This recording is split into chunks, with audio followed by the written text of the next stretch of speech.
Roast press box office நேயர்களுக்கு அன்பு வணக்கம். நிகழ்ச்சிக்குள்ள போறதுக்கு முன்னாடி லைக், ஷேர், சப்ஸ்கிரைப் பண்ணுங்க. வாங்க நிகழ்ச்சிக்குள்ள போலாம்.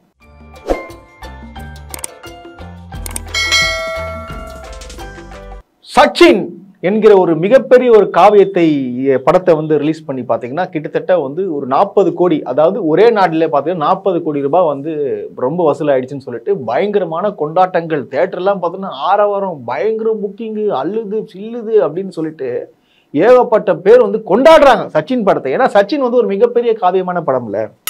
ஆக்சுவலாக பார்த்தீங்கன்னா 2005 அந்த படம் ரிலீஸ் ஆச்சு. அது கூட பார்த்தீங்கன்னா சந்திரமுகின்ற ஒரு படம் ரிலீஸ் ஆயிடுச்சு.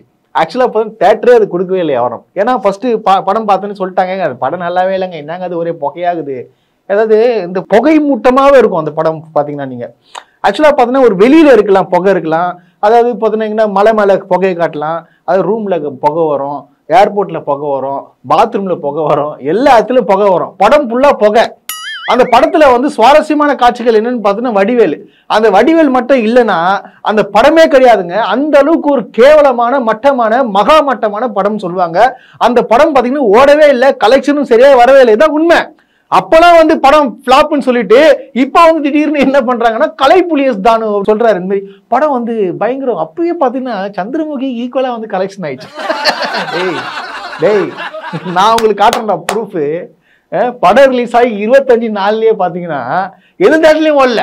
தேவி கலா, அப்புறம் பார்த்தீங்கன்னா அந்த மினி உதயமே, அப்புறம் அந்த மினி ஆல்பர்ட்னு சொல்லிட்டு ஒரு தேட்டர் ஒன்று இருக்கும். அது 3 தேட்டர் தான் மொத்தமாக. உட்லண்ட்ஸ் சிம்பனி, உட்லண்ட்ஸா இல்லை சிம்பனியில் எல்லாம் ஒரு காட்சி ரிலீஸ் பண்ணி காசை கொடுத்து ஓட்டின படம் தான் சச்சின்.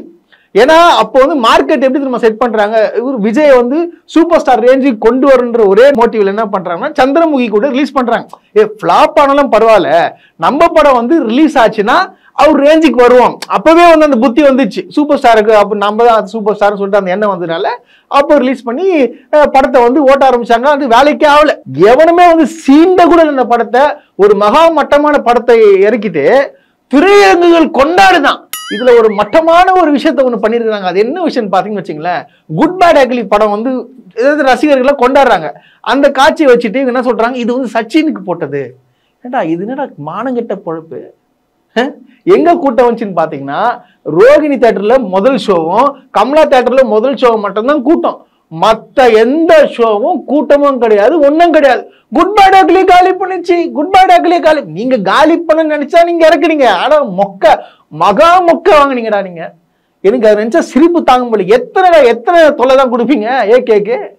முன்ன என்ன பண்ணீங்க, இந்த பாட்டு விஷயம், இளையராஜா பாட்டு விஷயமா கொடுத்தீங்க, தொல்லை கொடுத்தீங்க. ஏன்னா பார்த்தீங்கன்னா படம் நல்லா கலெக்ஷன் ஆகுது, இதை வச்சு காலி பண்ணலாம்னு சொல்லிட்டு ஒரு பிளான் போட்டீங்க. இப்போ பார்த்தீங்கன்னா இப்போ இதுலேயும் பார்த்தீங்கன்னா ஒரு பிளான், இந்த மாதிரி இந்த படத்தை ரிலீஸ் பண்ணால் இந்த சனிக்கிழமை ஞாயிற்றுக்கிழமை கலெக்ஷனை காலி பண்ணிடலாம், அந்த மோட்டிவில் பண்ணீங்க. நீங்கள் என்னதான் பண்ணாலும் வேலைக்கே ஆகாதுன்னு சொல்லிட்டு ரசிகர்கள் காமிச்சிட்டாங்க. குட் பேட் அக்லியை எவனுமே தொடக்கூட முடியாதுன்றத பக்காவை நிரூபிச்சு காட்டிட்டாங்க. இதுதான் உண்மை, இதுதான் நிதர்சனம். சச்சின் பார்த்தீங்கன்னா கிட்டத்தட்ட ஒரு 2 கோடி, மேக்சிமம் 5 கோடி கூட கலெக்ஷன் பண்ணியிருக்கவே வாய்ப்பே கிடையாது. இதுதான் உண்மை நிலவரம். ஏன்னா இவனுங்க எப்படி தெரியுமா, லியோ தான் பார்த்தீங்கன்னா ஹையஸ்ட் கலெக்ஷன் சொல்லிட்டு சொன்னாங்க. ஆனால் இப்போ பார்த்தீங்கன்னா அந்த தேட்டருடைய டிஸ்ட்ரிபியூஷன் அந்த ஓனர் அவர் சொல்லியிருக்காரு, டிஸ்ட்ரிபியூஷன் அவர் தான் ஹெட், பிரசிடென்ட் அவர் சொல்லியிருக்காரு, இந்த மாதிரி இருக்கிறதுலேயே ஃபர்ஸ்ட் கலெக்ஷன் ஆனது ஜெயிலரு, அதுக்கப்புறம் தான் லியோலாம் வந்துச்சு அப்படின்னு சொல்லிட்டாரு. ஆனால் இப்போ கூட பார்த்தீங்கன்னா லியோ தான் பார்த்தீங்கன்னா அதிகமான கலெக்ஷன் சொல்லிட்டு உருட்டுறானுங்க. அவரு தைரியமா சொல்றாரு, யாருக்காச்சும் இந்த மாதிரி உங்களுக்கு டிபேட் கூட வச்சுக்கலாம், ஒரு இடம் சொல்லுங்க, நானும் வரேன், நம்மளும் பேசலாம், நான் என்னென்ன ப்ரூஃப்ன்றது நான் காட்டுறேன்னு சொல்லிட்டு தெளிவுபடுத்துறாரு. இதுல இருந்து என்ன தெரியுதுன்னா இவனுங்க எல்லாமே சேர்ந்து வடை சுடுறானுங்க. இந்த மாதிரி எங்க ஆளு கலெக்ஷன் பார்த்தா 100 கோடி, 200 கோடி, 300 கோடி, 400 கோடி, 500 கோடி, 600 கோடி, 700 கோடி, 800 கோடி, 900 கோடி, 1000 கோடி. இப்ப 1000 கோடி தான் வரல. இப்ப பாருங்க 3 நாள் கழிச்சு சோசியல் மீடியால வரும், சச்சின் 300 கோடி கலெக்ஷன் அள்ளி.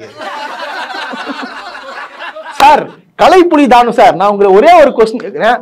உங்களோட படம் வி கிரியேஷன் சொல்றீங்கல்ல, இப்போ அடுத்தது ஒரு படம் உங்களுக்கு ரிலீஸ் ஆச்சுன்னா அது ரிலீஸ் ஆகி 4 நாள் 5 நாள்ல இதே மாதிரி உங்க படத்தோட ரீலீஸ் எதுனா உங்களுக்கு பண்ணுங்க பார்க்கலாம். இல்ல பண்ணுங்க, இல்ல ஓப்பனா சொல்றேன் பண்ணுங்க. அப்போ உங்களுடைய என்ன சினிமாவை கெடுக்கிறது, கலெக்ஷனை கெடுக்கிறது, இதுதானே வேலை பண்றீங்க நீங்க. இதுல வேற ரசிகர்கள், நான் ஒரு ஓப்பனா சொல்றேங்க, நான் ஒரு வீடியோ ஒன்று பார்த்தேன். இந்த வீடியோவை நீங்க பாருங்க, உங்களுக்கு பார்த்துட்டு உங்க மனநிலை என்னன்றது நீங்க சொல்லுங்க. கடவுளே முதல்வரே ஆல்வேஸ் தளபதி வேற லெவல் வைப். நான் ரிப்பீட் மட்டும் தான் போடுவேன். முதல்வரே இளைய தளபதி தளபதி தளபதி எங்க வீட்டு தளபதிக்குதான் தளபதி நிக்கிறாரா ஜெயிக்கிறாரா ஏதோ நிக்கிறார்ல அவள்தான். ஆக்சுவலா பாத்தீங்கன்னா இந்த பெண்ணை பார்த்த உடனே உங்களுக்கு என்ன தோணுதுன்றது உங்களுக்கே தோணும், கடுப்பா இருக்கும். என்னடா அது இப்படி இருக்கிறாங்கன்னு சொல்லிட்டு, அதாவது தேட்டருக்குள்ள போயிட்டு அங்கேயே போயிட்டு அஜித்தே கடவுளேன்னு சொல்லிட்டு விஜயே முதல்வரே சச்சின் தான் திருப்பி கேட்டோம் போடல, வேற லெவலு. அதாவது அந்த பொண்ணோட ஆக்ஷன்லாம் பாருங்க, கண்டிப்பா வந்து மனநல பாதிக்கப்பட்டுதான் அந்த பொண்ணு. நம்மளுக்கு பாவமா இருக்கு. இந்த வீடியோ எல்லாம் அவங்க அப்பா அம்மா பார்த்தாங்கன்னா என்ன நினைப்பாங்கன்னு சொல்லிட்டு எனக்கு ஒண்ணுமே புரியல. அது அவங்க பாவம் கஷ்டப்படுவாங்க. இந்த மாதிரி தான் ரசிகர் இருக்கிறாங்க. இவங்க தான் வந்து விஜய்க்கு ஓட்டு போடுவாங்க. ஆனா நார்மல் மேன் யாரும் பார்த்தீங்கன்னா விஜய்க்கு இந்த ஓட்டுன்றது வாய்ப்பே கிடையாது. ஆனா நான் கடைசி என்ன சொல்ல வரேன்னா, என்னதான் வந்து நீங்க வந்து முட்டி போட்டு வந்து இல்ல உருண்டு பிறண்டு அழுதாலும் சரி, குட் பேட் அக்லியோட கலெக்ஷனை வந்து எவனும் தடுக்கவே முடியாது. அது டாப்ல போயினே இருக்கு. ஏகே வந்து உச்சத்துல போய்கினே இருக்காருன்னு சொல்லலாம்.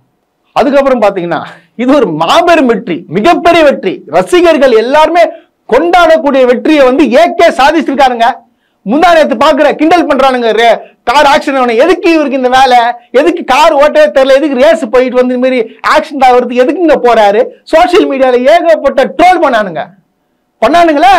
ஆனா இன்னைக்கு நம்ம ஏகே செகண்ட் பொசிஷன் வந்திருக்காருங்க. அவங்க டீம் செகண்ட் பொசிஷன் வந்திருக்கு.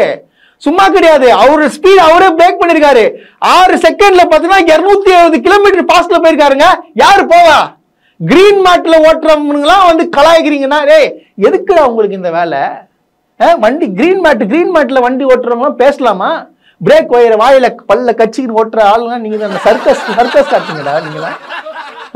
இந்த மாதிரி பண்ணிட்டு ஒரு மனுஷனை வந்து இந்த மாதிரி வந்து பேசுறீங்களே. நீங்க பேச தேர்ட் பொசிஷன்ல இருந்தாரு, இப்போ செகண்ட் பொசிஷன். விரைவில் முதல் பொசிஷன் வருவாரு ஏகே.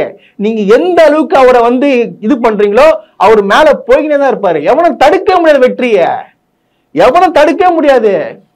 எல்லாரும் என்ன சொல்றாங்க? நேத்து கூட பாருங்க, எனக்காக நீங்க வேலை செய்யுங்க, எனக்காக வேலை செய்யறதுக்கு இவரு என்ன சொல்றாரு? எனக்காக வேலை செய்யறதுக்கு. அப்ப பாத்துங்க மோட்டிவ் என்ன? உங்க ரசிகர்களை வந்து அதாவது படத்தை காமிச்சு ரசிகர்களை மயக்கி ஓட்டு போட்டு சிஎம் ஆக்கிடணும். ஆனா நம்ம ஏகே என்ன சொல்றாரு? டேய் போய் உன் குடும்பத்தை பாரு, நீ நல்லாரு, நீ சந்தோஷமா இரு.